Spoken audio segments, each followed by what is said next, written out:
Hello students, welcome to my channel Study Simplicity. Welcome students. आज हम next topic पढ़ेंगे जो कि है एड्रिनल ग्लैंड। इससे प्रीवियस वीडियोस में हम लोगों ने pituitary gland, thyroid gland, parathyroid gland, उनके फंक्शंस और कौन कौन से वो हार्मोन्स रिलीज़ करते हैं, इसके बारे में जो वो डिटेल में डिस्कस किया था। आज हम नेक्स्ट ग्लैंड की तरफ मूव करेंगे which is the adrenal gland. सबसे पहले हम इसके लोकेशन की बात करेंगे कि एड्रिनल ग्लैंड कहाँ पे होता है। एड्रिनल ग्लैंड हमारी बॉडी में हमारी जो किडनीज़ है, किडनीज़ के ऊपर मौजूद होते हैं। 2 किडनीज़ हैं, दोनों किडनी के ऊपर एक-एक एड्रिनल ग्लैंड होगा। So its location is above the kidney. Kidney के ऊपर मौजूद होते हैं। ये किडनी है और किडनी के ऊपर ये हमारे पास एड्रिनल ग्लैंड है। दोनों किडनी के ऊपर एक-एक ग्लैंड जो है वो मौजूद होगा। अब एड्रिनल ग्लैंड जो है, अगर हम इसकी इनर स्ट्रक्चर की बात करें तो एड्रिनल ग्लैंड के फर्दर हमारे पास 2 पोर्शंस होते हैं। ठीक है, दिस वन, ये एरिया इसे हम कहते हैं रीनल मेड्यूला, जो कि अंदर वाला हिस्सा है। और ये जो बाहर वाला एरिया है, this one is called as renal cortex. तो एड्रिनल ग्लैंड के फर्दर 2 पार्ट्स हैं। The inner one area is called as renal medulla and the outermost region is called as renal cortex. अब जो renal cortex है, इसके अंदर further 3 layers होती हैं। ठीक है, so this one and this one. तो ये कितनी लेयर्स होगी? 1, 2 एंड 3। ये 3 लेयर्स हैं। ये तीनों, ये वाली, ये क्या है? Layers of adrenal cortex. In layers के अलग-अलग से नेम भी हैं और ये अलग-अलग से ग्रुप ऑफ हार्मोन्स रिलीज करते हैं। ऐसा नहीं कि ये एक लेयर कोई एक तरह का हार्मोन रिलीज करेगी और ये एक तरह का और ये एक तरह का। ये ग्रुप ऑफ हार्मोन्स यानी बहुत सारे हार्मोन्स को रिलीज करेंगी।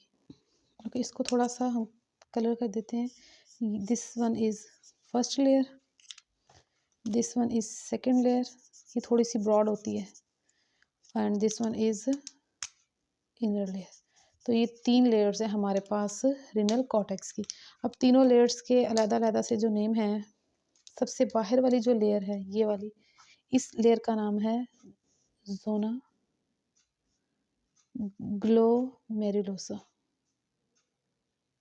The second one is called as zona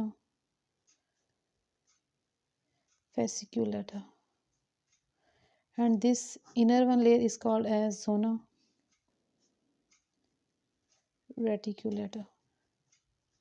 ठीक है, तो ये 3 लेयर्स हैं और ये 3 layers group of hormones release करते हैं। वो हार्मोन्स बॉडी के अंदर बहुत सारी फंक्शंस और एक्टिविटीज़ को कंट्रोल करवाते हैं।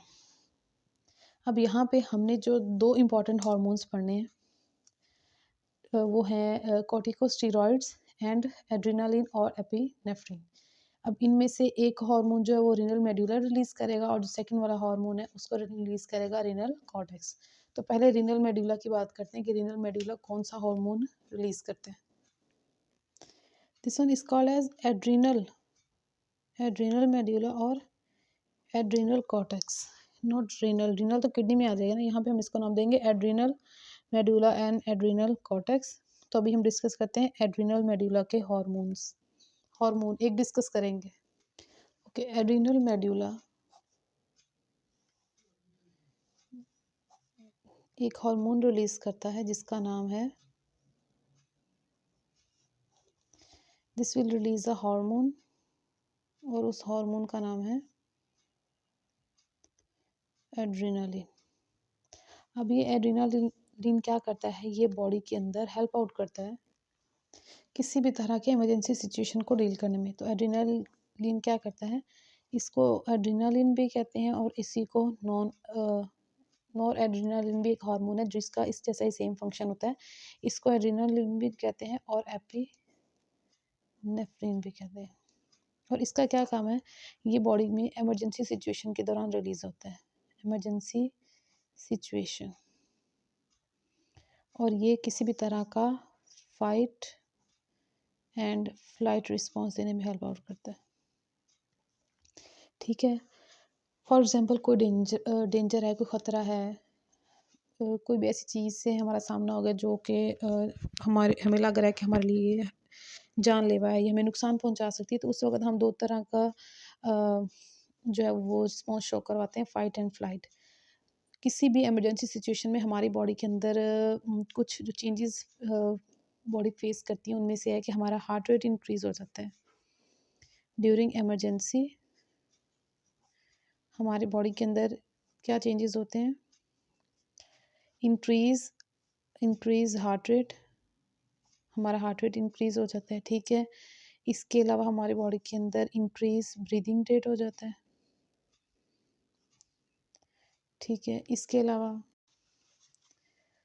हमारी बॉडी के अंदर जो स्वेटिंग वो ज़्यादा होना शुरू हो जाती है, ज़्यादा पसीना आना शुरू हो जाता है हमें, ठीक है। हमारी जो प्यूपिल्स हैं वो डायलेट हो जाते हैं, यानी प्यूपिलरी डायलेशन, ताकि हम वाइड एरिया अपने आसपास की चीज़ों को ज़्यादा गौर से देख सकें, आवाज़ों को सुन के पहचान सकें और चीज़ों को देख के ऑब्ज़र्व कर सकें कि ख़तरा जो है वो किस तरफ से आ रहा है, ठीक है। इसके अलावा हमारी बॉडी के अंदर जो हमारा कार्डिक आउटपुट होता है वो इंक्रीज़ हो जाता है। जो सिचुएशंस हैं, कुछ फिनोमिनन हैं जो अकर होते हैं किसी भी इमरजेंसी की सिचुएशन में। अब हार्ट रेट की इंक्रीज़ होने से, ब्रीदिंग रेट की इंक्रीज़ होने से क्या होता है, हमारी बॉडी के जो सेल्स हैं उनको ज़्यादा से ज़्यादा ऑक्सीजन मिलती है, ज़्यादा से ज़्यादा ग्लूकोज़ मिलता है, ताकि बॉडी के जो सेल्स हैं उनको एनर्जी बहुत ज़्यादा मिले और एनर्जी ज़्यादा मिलने से किसी भी तरह का रिस्पॉन्स जो वो अच्छे से दिया जा सके। स्वेटिंग ज़्यादा होने से क्या होता है, जो बॉडी में एक्स्ट्रा अमाउंट ऑफ हीट है वो बॉडी से रिलीज़ हो जाती है और प्यूपिलरी डायलेशन से हम अपने आसपास का जो एरिया है उसमें चीज़ों को ज़्यादा वाज़ह तौर पे देख सकते हैं कि ख़तरा जो वो कहाँ से आ रहा है। इसी तरह से अगर हम कार्डियक आउटपुट की बात करें तो कार्डियक आउटपुट ये है कि हमारा हार्ट 1 मिनट में कितनी दफ़ा बीट होता है। जैसे नॉर्मल सर्कमस्टांसेस में तो 1 मिनट में हम 72 टाइम्स जो है वो हमारा हार्ट बीट होता है। लेकिन किसी भी इमरजेंसी सिचुएशन की सूरत में ये लेवल जो है बहुत इंक्रीज़ हो जाता है। तो इमरजेंसी सिचुएशन में हमारी बॉडी के अंदर एड्रिनल ग्लैंड में से जो एड्रिनल मेडुला है उसके अंदर ना यहाँ पे कुछ सेल्स होते हैं, ठीक है। वो सेल्स हार्मोन रिलीज़ करते हैं विच इज़ एड्रेनालिन। ये एड्रेनालिन कहा जाएगा, ये हमारी ब्लड में जाएगा, ठीक है। ब्लड वेसल है, ब्लड के अंदर सारे का सारा इन सेल से बनने के बाद ये सारा एड्रेनल ब्लड में क्या, ब्लड से होता हुआ बॉडी के तमाम ऑर्गन्स के पास जाएगा और उन ऑर्गन्स के अंदर चेंजेस होंगे, हार्ट का रेट इंक्रीज़ हो जाएगा। इस तरह हमारी जो होती है ना डाइजेशन, ठीक है, डाइजेशन का कम हो जाती है, वो इंक्रीज़ नहीं होती, डाइजेशन लो हो जाती है, ठीक है। यानी कि स्मॉल इंटेस्टाइन और स्टमक की वर्किंग जो है वो कम हो जाती है। तो ये जैसे ही एड्रेनल ब्लड में शामिल हुआ, इसने बॉडी के तमाम ऑर्गन्स को के पास जैसे ही ब्लड जाएगा वहाँ पे उन्हें मैसेज मिलेगा कि इमरजेंसी सिचुएशन जो है वो उसको कोप अप करना है, तो उस केस में हमारे बॉडी के ऑर्गन्स कॉरेस्पॉन्डिंग जो है वो रिस्पॉन्स देंगे। ज़्यादा से ज़्यादा ग्लूकोज और एटीपी की जनरेशन के लिए क्या होगा, लीवर के सेल्स एक्टिव होंगे और लीवर के अंदर लीवर के पास जितनी भी ग्लाइकोजन है उस ग्लाइकोजन का ब्रेकडाउन होगा और उससे क्या बनेगी, ग्लूकोज। ये ग्लूकोज सारी ब्लड के अंदर जाएगी। इसके अलावा लिपिड्स हैं यहाँ पे जो भी, उनका ब्रेकडाउन होगा और उससे भी ग्लूकोज बनेगी। इस तरह प्रोटीन्स हैं। अच्छा, यहाँ पे प्रोटीन्स का भी ब्रेकडाउन होता है ग्रोथ में, जब हो रही होती है ना बॉडी की, वहाँ पे जो ग्रोथ के लिए हॉर्मोन्स है सोमेटोट्रोपिन वगैरह, उस केस में प्रोटीन्स का ब्रेकडाउन नहीं होता क्योंकि प्रोटीन्स बॉडी की बेसिक नीड है। लेकिन जब एड्रेनालिन रिलीज़ होता है और लीवर के पास आता है तो यहाँ पे लीवर प्रोटीन, लिपिड्स और ग्लाइकोजन तीनों का ब्रेकडाउन करवाता है ताकि ज़्यादा से ज़्यादा एनर्जी मिले सेल्स को और वो इमरजेंसी सिचुएशन को डील कर सके। क्योंकि इस वक्त हमारी बॉडी की जो एनर्जी डिमांड है ना, जो एटीपी डिमांड है, वो बहुत ज़्यादा होती है, हाई होती है। तो उसको कोप अप करने के लिए ज़्यादा से ज़्यादा ग्लूकोज की ज़रूरत होती है बॉडी के सेल्स को। ओके, नेक्स्ट हमारे पास है adrenal cortex.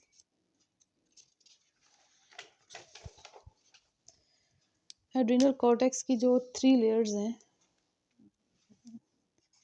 They will release a number of hormones.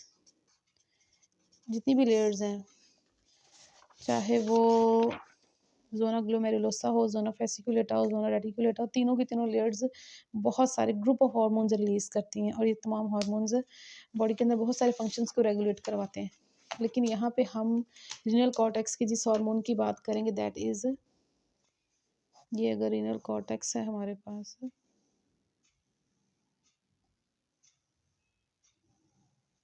ठीक है, this one is adrenal cortex. अब इस एड्रिनल कॉर्टेक्स ने एक हार्मोन रिलीज किया जिसका नाम है कोर्टिकोस्टेरॉइड्स, ठीक है। अब ये जो कोर्टिकोस्टेरॉइड है ये क्या करता है, ये बॉडी के अंदर वाटर और मिनरल्स का लेवल मेंटेन करता है, water and minerals level maintenance, ये इसका काम है कि वाटर के अंदर, बॉडी के अंदर पानी और जो भी सॉल्ट्स हैं उनका लेवल हमेशा मेंटेन रहे। क्योंकि ब्लड के अंदर अगर ग्लूकोज का लेवल हाई हो जाता है या सोडियम पोटाशियम का लेवल हाई हो जाता है तो उस केस में ब्लड की पीएच जो है वो इफेक्ट हो जाती है, ठीक है। इस तरह से अगर हम किसी ऐसी सिचुएशन में, ऐसी जगह पे हैं जहाँ पे वाटर लेवल बॉडी का डिक्रीज़ होने के चांसेस हैं, तो उस केस में बॉडी में यूरिन की फॉर्मेशन कम होगी ताकि ज़्यादा ज़्यादा वाटर को कंजर्व किया जा सके। तो कॉर्टिकोस्टेरॉइड्स बॉडी के अंदर वाटर और मिनरल्स के लेवल को मेंटेन करते हैं, क्योंकि एड्रिनल कॉर्टेक्स के ये जो 3 लेयर्स हैं ना, ये बहुत सारे हार्मोन्स रिलीज़ करेंगे और इस बहुत सारे जो हार्मोन्स हैं बॉडी के अंदर डिफरेंट मैकेनिज़्म्स के ज़रिए डिफरेंट ऑर्गन्स में जाके वाटर के लेवल को मेंटेन करेंगे। किडनीज़ के पास जाएँगे, नेफ्रॉन के डीसीटी के पास, फिर स्मॉल इंटेस्टाइन के पास, वहाँ पे तो बॉडी के बहुत सारे ऑर्गन्स के पास जा जा के ये हार्मोन्स इमरजेंसी सिचुएशन की सूरत में, किसी डेज़र्ट में हम फँसे हुए हैं या किसी ऐसी एरिया में जहाँ पानी बहुत कम है और हमारी बॉडी डिहाइड्रेशन की तरफ जा रही है, तो उस डिहाइड्रेशन को प्रिवेंट करने के लिए कॉर्टिकोस्टेरॉइड्स बॉडी के अंदर वाटर और मिनरल्स के लेवल को हमेशा हमेशा मेंटेन करने की पूरी कोशिश करेंगे। तो यहाँ तक ये फंक्शंस हैं एड्रिनल कॉर्टेक्स के और एड्रिनल मेडुला के। होप सो यहाँ तक आपको लेक्चर जो है वो क्लियर हो गया। अगर वीडियो इन्फॉर्मेटिव लगा है इसको लाइक करें, शेयर करें और चैनल को सब्सक्राइब करें। जज़ाकल्लाह। Thanks for watching. Like and share this video and subscribe to my channel.